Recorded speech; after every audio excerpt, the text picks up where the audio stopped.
came from somewhere, going to some place that maybe a lot of people would prefer not to go.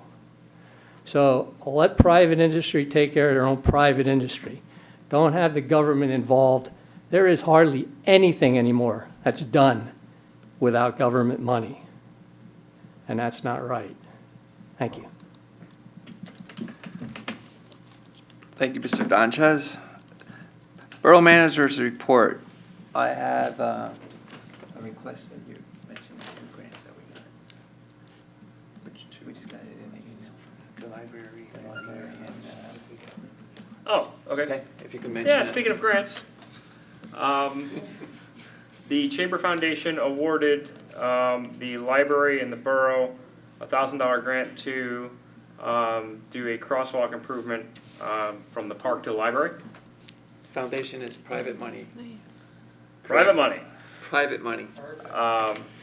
And they also awarded the Main Street Partners and the borough $1,000 to paint hydrants. And the idea is that we're partnering with the Arts Commission to do some decorative hydrants rather than the rust buckets that we have right now. And maybe turn that into an Adopt a Hydrant program across the borough. And I think we're going to start with, I think the commission wants to start with the downtown and then kind of work out so that, if people want to do an Adopt a Hydrant type of thing in their neighborhoods, I think that's the ultimate goal by the commission. Mrs. McManaman, Mr. Schubst, I know that you guys have talked a little bit about it with the The Arts original Commission. idea was to have us do the Main Street and Right. the areas, but now it is getting to be a little bit bigger program of possibly an adopt a hydrant, but I think that still needs to be determined. Yeah. So we're hoping it can turn into something bigger. Right now, we're going to concentrate on the business district and then sprawl out from there. And this all stemmed from Mr. Lavenberg and his persistence on getting these things done. So, And um, my kid's graduation in Harrisburg, they have all these fire hydrants painted like Snoopy and whatever. And I was like, wow, that's a great idea. So I brought that idea Yeah. that maybe somebody could paint. And The only it turns thing- out that our Arts Commission took it over. the only thing that our fire department really cares about is, obviously you can't paint the valve shut, but the cap. Because the caps are really, the color of the cap determines what the water flow is. So, we have to, so they'll be able to paint around it, do whatever they want to do, Snoopy or Dalmatian, whatever it is they want to do. But the cap would have to be the LV green or the yellow or whatever it is that we've marked these with over the years. So that way when the fire department shows up, they know what the flow pressure is by looking at the cap. So that's great news. I know that Dr. Waddell's been contacting me once a week to find out if we've gotten that. So I emailed him right away and said, hey, here it is. We can get rolling.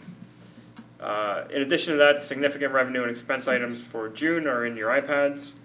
I also hired Corbin Kerrigan from Emmaus as a summer public works employee at $7.25 an hour. And I sent you out a memorandum.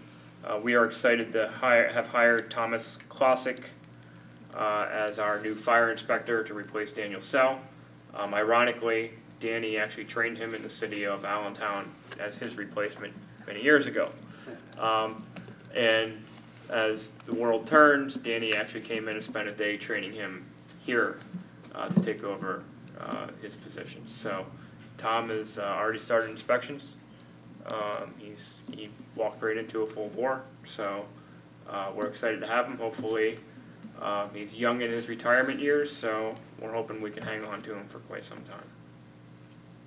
And just as an additional follow-up, and you can probably explain it more, but Dan Sell made a huge difference in how we approach this position and just some of the information that we were able to get from the businesses. He really put this program together of actually doing the job that he was doing as a fire inspector. Yeah, we when he gave us his resignation, we kind of knew it was coming. He's in his mid to upper 60s, and he's at the point where he wants to slow down and live his life kind of on vacation at this point. But he took what was literally a non-existent program and turned it into what it should be, and very viable. So you know, when he gave us his resignation, we were devastated. We tried to talk him out of it. We called him names. We did everything we could. It didn't work.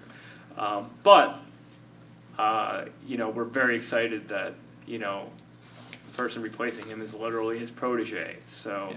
Yeah. So we're confident that the program is going to keep on going without a hiccup, and we're already kind of seeing that 2-3 weeks in, that Tom is doing a great job. So Progress? progress. Thank you. Under President's Business, we have an executive session to deal with real estate and personnel issues with no action to be taken. So with that being said, we'll recess at 8:09, and we'll allow the press to ask questions first before we go into. All right, we're reconvening at 8:30. Is there a motion to adjourn? Councilman Dufresne, seconded by Councilman Barrett. All those in favor say aye. Aye. Those opposed say no. There's 7 ayes. Meeting adjourned at 8:30.